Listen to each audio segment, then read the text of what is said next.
أعوذ بالله من الشيطان اللعين الرجيم بسم الله الرحمن الرحيم الحمد لله رب العالمين وبه نستعين وهو المعين والصلاة والسلام على سيد الأنبياء والمرسلين سيدنا ونبينا وشفيع ذنوبنا وطبيب قلوبنا أبي القاسم محمد وآله الطيبين الطاهرين المعصومين المظلومين المنتخبين المنتجبين أما بعد فقد قال الله تبارك وتعالى في كتابه المجيد وفرقانه الرشيد وقوله الحق بسم الله الرحمن الرحيم يا أيتها النفس المطمئنة ارجعي إلى ربك راضية مرضية فادخلي في عبادي وادخلي جنتي صدق الله العلي العظيم.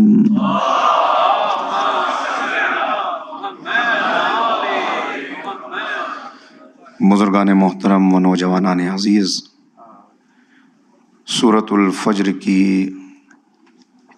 ان آیات کے ضمن میں انسان کامل ہمارا موضوع گفتگو ہے، اور فکر و بحث کے جو مراحل ہم نے اب تک طے کیے اور جو باتیں آپ کی خدمت میں عرض کی،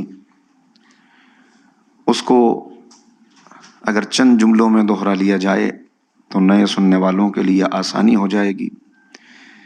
میں نے آپ کے سامنے پہلی بات یہ عرض کی جس سے اپنی گفتگو کا آغاز کیا کہ یہ دنیا دارالامتحان ہے اور یہاں ہم میں سے ہر ایک کو آزمایا جا رہا ہے۔